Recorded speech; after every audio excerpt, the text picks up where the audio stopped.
Pernah nggak sih lo merasa kayak lagi jadi boneka, dikendalikan sama sesuatu yang nggak kelihatan? Atau tiba-tiba pengen sesuatu, padahal sebelumnya nggak ada niat sama sekali? Nah, kalau pernah, mungkin lo lagi kena mind hacking. Tapi tenang, kali ini gue bakal bongkar semua rahasianya, biar lo nggak cuma jadi korban, tapi malah jadi si hackernya sendiri. Penasaran kan?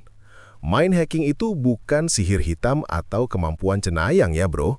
Ini lebih ke gimana kita ngerti cara kerja otak manusia, terus manfaatin itu. Bayangin deh, otak kita ini kayak komputer paling canggih sejagat raya. Nah, mind hacking itu kayak kita tahu shortcutnya atau bahkan cara reprogram biar sesuai yang kita mau.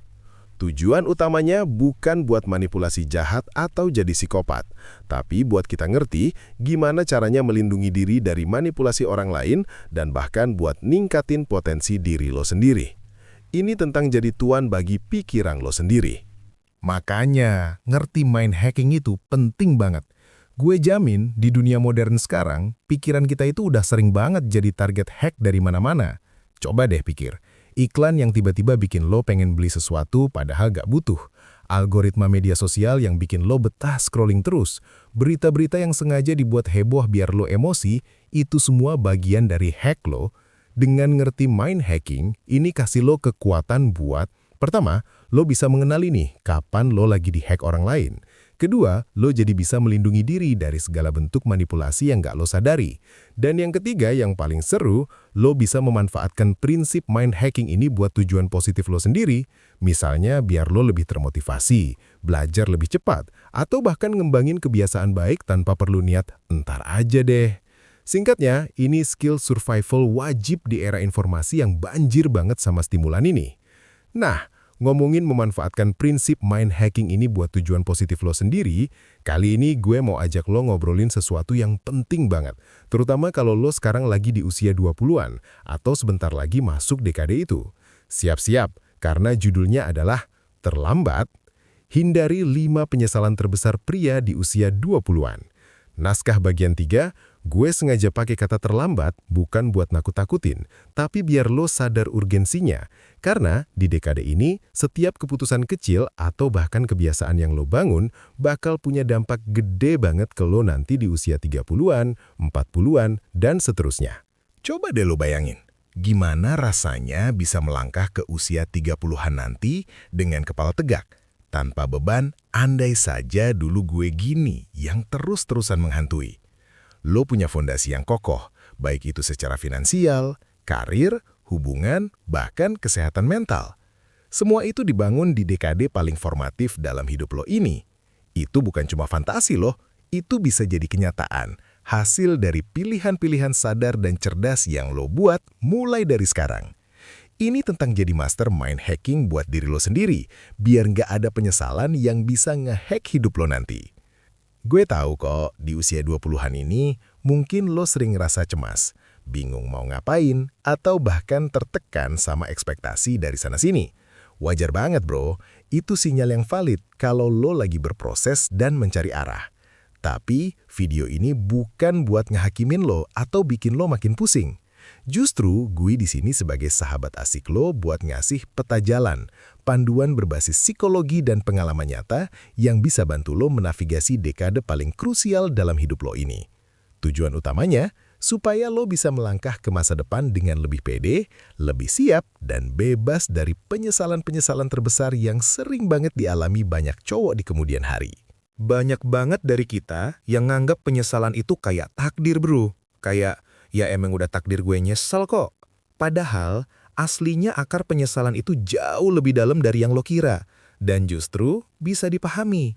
Ini bukan cuma soal kesalahan yang lo bikin, tapi lebih ke cara otak lo bekerja saat lo bikin keputusan. Kita ngomongin tentang bias kognitif, si bug di software otak kita yang sering jadi penyebab utama penyesalan.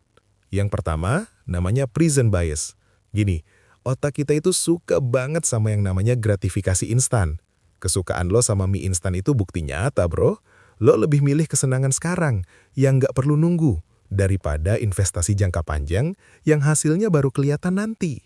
Contoh paling gampang, Lo lagi di persimpangan, satu jalan ngajak lo ngegame atau nonton serial sampai subuh, yang pasti langsung bikin lo happy. Jalan satunya ngajak lo belajar skill baru atau nyiapin portofolio buat kerjaan impian. Otomatis mata dan otak lo lebih srek ke jalan yang pertama kan? Lebih milih hiburan ketimbang nabung skill atau tabungan yang hasilnya baru kerasa berbulan-bulan, bahkan bertahun-tahun lagi. Itu kerjaan si present bias. Terus, ada juga yang namanya ilusi ketidakmungkinan. Ini nih, biang keroknya kalimat-kalimat kayak, sekali ini doang kok. Atau, nggak bakal ngaruh besar lah cuma begini. Lo ngeremehin dampak kumulatif dari keputusan-keputusan kecil yang lo buat berulang kali. Lo kira begadang semalam cuma bikin mata panda. Padahal kalau itu jadi kebiasaan, ujung-ujungnya ngaruh ke performa kerja, kesehatan, dan mood lo. Lo kira makan junk food sesekali itu nggak apa-apa. Tapi kalau sesekali itu jadi 3 kali seminggu, ya jangan heran nanti pas badan lo protes.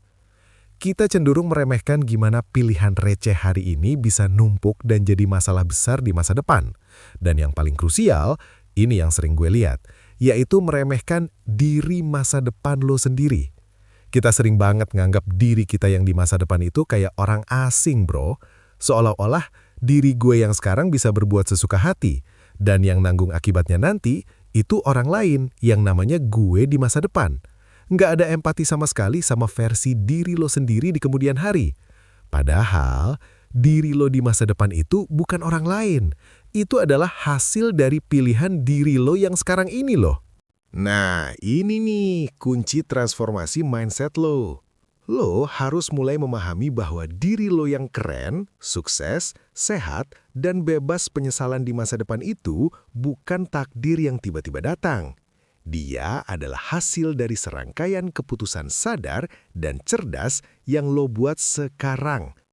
Itu adalah fondasi paling penting buat lo memprogram ulang mindset lo dan mulai bikin pilihan-pilihan yang gak cuma bikin lo happy sekarang, tapi juga bikin diri lo di masa depan berterima kasih sampai nangis-nangis saking bersyukurnya. Paham sampai sini? Pilar pertama, identifikasi diri masa depan lo. Tujuannya apa? Simple bro, biar lo punya kompas personal yang jelas, kayak GPS di hidup lo gitu. Tanpa ini, lo cuma jalan ngasal. Langkah aksinya gimana? Gini, coba deh lo luangin waktu khusus, benar-benar sendirian, terus bayangin secara detail banget lo di usia 30, 40, atau bahkan 50 nanti itu mau jadi kayak gimana. Jangan cuma asal-asalan ya. Pertanyaan panduan buat lo, nilai-nilai apa sih yang lo pegang teguh waktu itu? Apa yang bikin lo bangga banget sama diri lo? Apa yang menurut lo benar-benar penting dalam hidup lo? Tulisin, visualisasikan. Lo harus tahu target lo tuh kayak apa. Pilar kedua, prioritaskan investasi diri di atas konsumsi cepat. Ini penting banget. Tujuannya adalah biar lo punya aset yang nilainya tuh malah apresiasi, alias makin naik. Bukan barang konsumtif yang baru lo beli besok udah depresiasi, alias turun harganya. Langkah aksinya, mulai sekarang, alokasikan waktu dan sumber daya lo buat hal-hal yang meningkatkan nilai diri lo dalam jangka panjang. Contohnya nih, lo bisa mulai belajar skill baru, entah itu hard skill yang teknis banget, atau soft skill kayak negosiasi dan komunikasi yang bikin lo makin jago. Terus, bangun jaringan profesional dan personal yang berkualitas. Jangan cuma temenan sama yang bikin lo nyaman doang, tapi juga sama yang bikin lo terpacu. Dan yang paling penting, rawat kesehatan mental dan fisik lo secara proaktif. Jangan nunggu sakit baru ngurus, bro.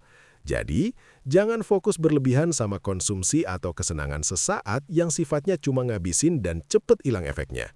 Beli kopi mahal tiap hari boleh, tapi investasiin buat belajar skill baru juga dong. Pilar ketiga, latih delayed gratification. Ini kayak melatih otot disiplin lo, bro. Biar lu punya foresight alias pandangan jauh ke depan yang tajam. Langkah aksinya, mulai dari hal-hal kecil dulu. Tunda kesenangan instan yang cuma sebentar, demi hasil yang lebih besar dan memuaskan di kemudian hari. Contoh paling gampang, daripada scroll TikTok terus sampai jam 2 pagi, mending lu tidur lebih awal, biar besok pagi lu bisa bangun seger dan belajar. Nanti hasilnya, lu jadi pinter, bukan cuma ketawa-ketawa sendiri lihat video lucu. Manfaatnya gede banget. Lu jadi punya ketahanan mental yang kuat, kemampuan perencanaan lu jadi matang, dan pengendalian diri lu jadi tingkat dewa. Pilar keempat, bangun sistem akuntabilitas sosial. Tujuannya adalah menciptakan lingkungan yang mendukung lu buat terus tumbuh. Ingat kata pepatah, lu itu adalah hasil dari 5 orang terdekat lu. Nah, langkah aksinya, kelilingi diri lu dengan orang-orang yang mendorong lu buat bertumbuh, yang punya visi masa depan yang mirip atau bahkan lebih gila dari lu. Prakteknya gimana? Bagikan tujuan dan progres lu ke mereka. Ini bakal menciptakan tekanan positif dan dukungan timbal balik. Jadi, kalau lu lagi malas atau mau nyerah, ada temen yang ngingetin dan nyemangatin. Atau setidaknya, lu ada malunya kalau nggak progres, karena udah cerita ke mereka kan? Pilar kelima, evaluasi dan adaptasi berkala. Dunia ini dinamis, bro.